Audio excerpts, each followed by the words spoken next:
नमस्कार दोस्तों, स्वागत है आप सभी का यूपीएससी उत्कर्ष में। मेरा नाम है पूजा द्विवेदी।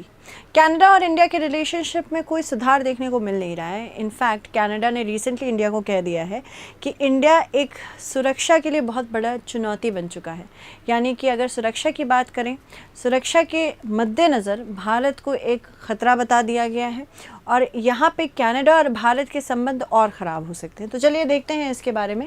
देखो, हाल ही में एक उच्च स्तरीय कनाडाई संसदीय समिति ने निष्कर्षों ने भारत को चीन के बाद कनाडा के लोकतंत्र के लिए दूसरा सबसे बड़ा विदेशी खतरा बताया है। जब से निज्जर की हत्या हुई है, हमें अभी तक नहीं पता चला। कनाडा बस बोलता रह गया कि हमारे पास एविडेंस है, एविडेंस है, एविडेंस है। एविडेंस शेयर भी नहीं हुआ है। वी डू नॉट नो कि असैसिनेशन किसने कराया है, पर फिर भी ये एक नैरेटिव जो सेट कर रहे हैं, बहुत ही गलत नैरेटिव सेट हो रहा है। क्या आपको लग रहा है इससे भारत और कनाडा के रिश्ते सुधरेंगे? बिल्कुल भी नहीं सुधरेंगे। इससे रिश्ते ख़राब होते चले जाएंगे। कनाडा यहाँ पे सिचुएटेड है नॉर्थ अमेरिकन कॉन्टिनेंट में, उत्तरी अमेरिकी कॉन्टिनेंट में, महाद्वीप में। ये नॉर्थ पे स्थित है। यूएसए के साथ ही अपनी सीमा साझा करता है और ये अलास्का के साथ भी अपनी सीमा साझा करता है। यूएसए का ही पार्ट है अलास्का, ठीक है। साथ ही साथ यहाँ पे देखिए, ग्रीनलैंड डेनमार्क के साथ ये अपनी मेरीटाइम एरिया शेयर कर रहा है। नॉर्थ अमेरिका में पैसिफिक ओशन के साथ ही अपनी सीमा साझा करता है और अटलांटिक ओशन में अपने ईस्ट से सीमा साझा कर रहा है, ठीक है। एक रिपोर्ट के अनुसार कनाडा के प्रधानमंत्री जस्टिन ट्रूडो ने एक बयान में विदेशी हस्तक्षेप के संबंध में अपनी सरकार की गंभीर चिंता पर जोर देते हुए इस घटनाक्रम पर प्रतिक्रिया दी। निज्जर की मृत्यु के बाद, निज्जर की हत्या के बाद इंडिया और कनाडा रिलेशनशिप लगातार गिरते जा रहे हैं। हमारे बहुत सारे इंडियंस कनाडा में रहते हैं और कनाडा एक्चुअली प्रो खालिस्तानी से बना हुआ है। मतलब कनाडा बेसिकली वहाँ पे ऐसे लोगों को संरक्षण दे चुका है अपनी सरकार में भी, जो खालिस्तान बनाना चाहते हैं, जो खालिस्तान मुद्दे को उठा रहे हैं वहाँ से बैठ के। तो उनकी सॉइल हमारे अगेंस्ट यूज़ हो रही है।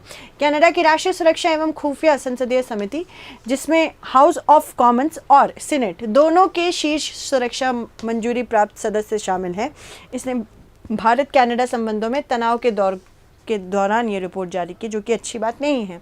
इस रिपोर्ट का प्रकाशन दोनों देशों के बीच बढ़ते तनाव के समय हुआ है, जो ट्रूडो के पिछले आरोपों से और भी बदतर होता चला जा रहा है। कोई भी सिचुएशन अगर आप डिप्लोमेटिकली हैंडल नहीं करेंगे तो दिक्कतें हैं।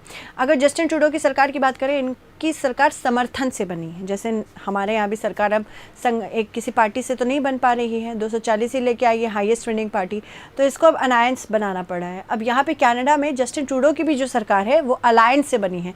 जैसे ही अलायंस ने हाथ खींचा, क्या हो जाएगा? जस्टिन ट्रूडो की सीट चली जाएगी। इसलिए ये प्रो खालिस्तानियों को कुछ बोलते नहीं हैं। जस्टिन ट्रूडो ने खालिस्तानी आतंकवादी हरदीप सिंह निज्जर की हत्या में भारतीय सरकारी एजेंटों की संलिप्तता का आरोप लगाया था। अभी तक हमारे पास कोई एविडेंस है नहीं। नई दिल्ली ने इन आरोपों को तुरंत खारिज किया। रिपोर्ट में आरोप लगाया गया है भारत रूस को हटाकर कनाडा की लोकतांत्रिक संस्थाओं और प्रक्रियाओं के लिए दूसरा सबसे बड़ा विदेशी हस्तक्षेप खतरा बताया है। भारत की विदेशी हस्तक्षेप के प्रयास धीरे धीरे कनाडा में खालिस्तान समर्थक तत्व का मुकाबला करने के लिए आगे बढ़ गए। इन प्रयासों में कनाडाई लोकतांत्रिक प्रणालियों और संस्थाओं में हस्तक्षेप शामिल है। यानी कि अगर हम वहाँ पे किसी भी व्यक्ति की मृत्यु हो रही है और अगर बस आपने आरोप लगा दिए, मतलब हम मान जाए कि हाँ, हमने हस्तक्षेप किया है। भारतीय अधिकारियों ने अभी तक इन आरोपों पर कोई प्रतिक्रिया नहीं दी है। हालांकि हमने बार बार कहा है कि प्लीज़ आप एविडेंस तो दिखाइए जिस पे हम डिस्कशन कर सकें। नई दिल्ली ने इसी तरह के दावों का खंडन पहले भी किया था और आज भी कर रहे हैं। तो जैसे कि आप देख सकते हैं, यहाँ पे कुछ इंपॉर्टेंट जोग्राफिकल फैक्टर्स भी इंपॉर्टेंट है कनाडा के जानने के लिए। ये आप देख रहे हो, ये पर्टिकुलर लाइन जो पास करी, ये आर्कटिक सर्कल है। आर्कटिक सर्कल में ही सिचुएटेड है। यहाँ पे आपको ब्योफोर्ट सी दिखेगा, इसको हम मैप में तो कवर करेंगे ही। ये आपका हडसन बे है, ये जेम्स बे है।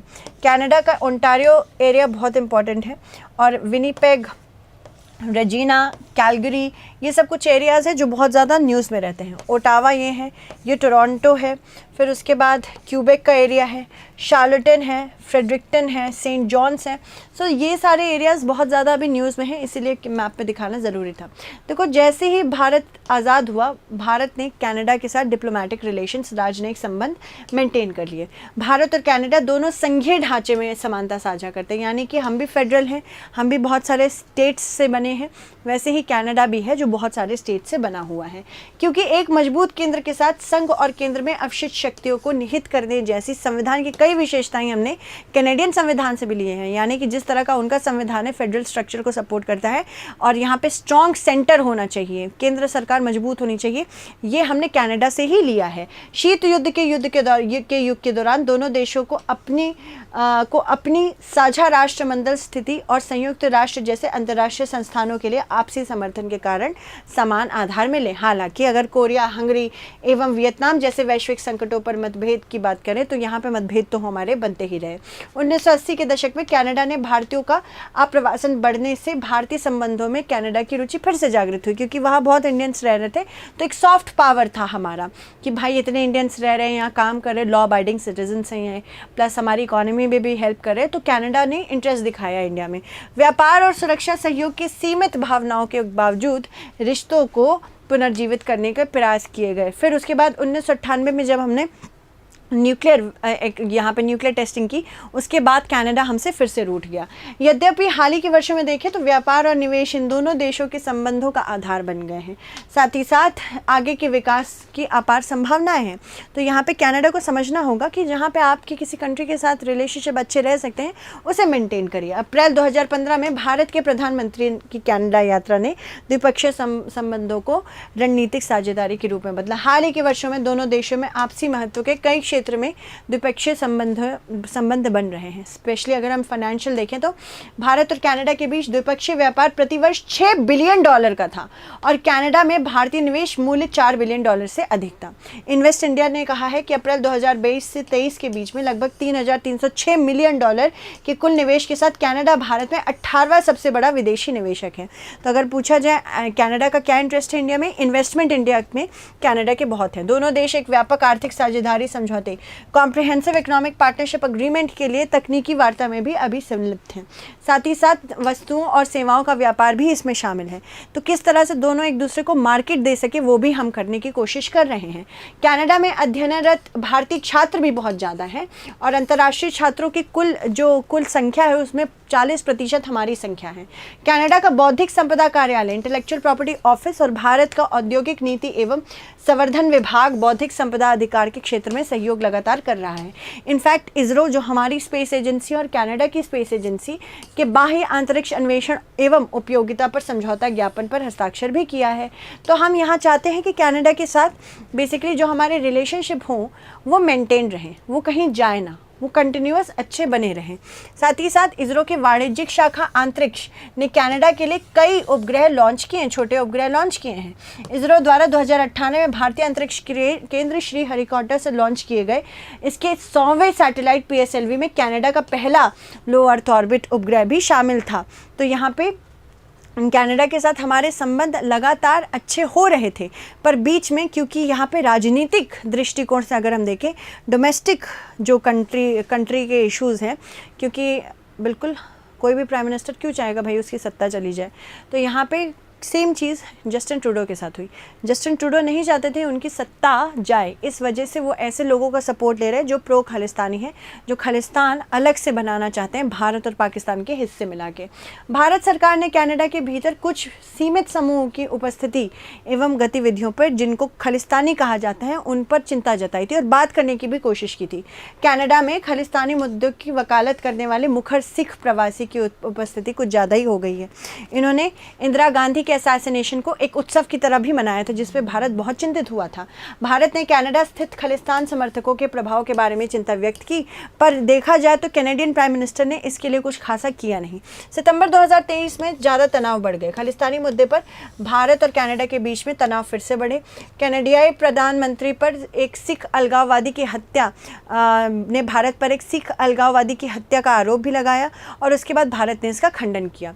फिर फाइव आइज अलायंस आई। फाइव आइज अलायंस क्या है? ये इंटेलिजेंस शेयरिंग अलायंस है, यानी कि ये इंपॉर्टेंट स्पाई नॉलेज एक दूसरे के साथ शेयर करती है।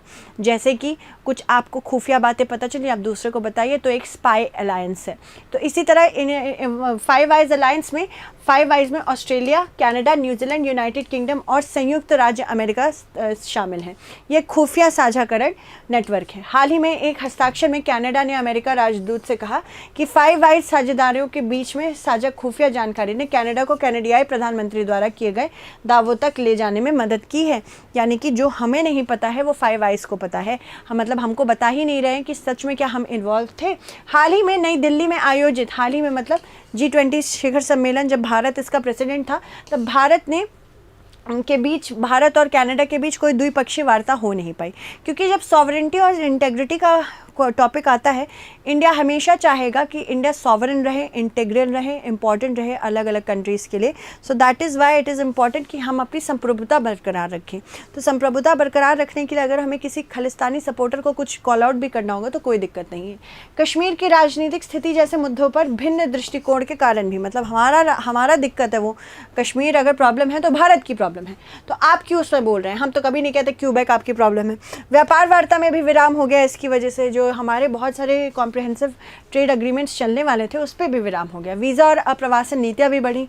हाल ही के वर्षों में ऐसी खबरें भी आई हैं कि भारतीय छात्रों को कनाडा में अध्ययन करने के लिए वीज़ा प्राप्त करने में कठिनाइयाँ हो रही हैं, जिसकी वजह से दोनों देशों में एक बहुत बड़ा अंतराल शामिल हो रहा है। कनाडा में भारतीय प्रवासियों और अप्रवासियों का मामला भी चल रहा है। भारत कनाडा में अप्रवासियों का एक प्रमुख देश है जो प्राकृतिक नागरिक के रूप में वहाँ बस गए हैं।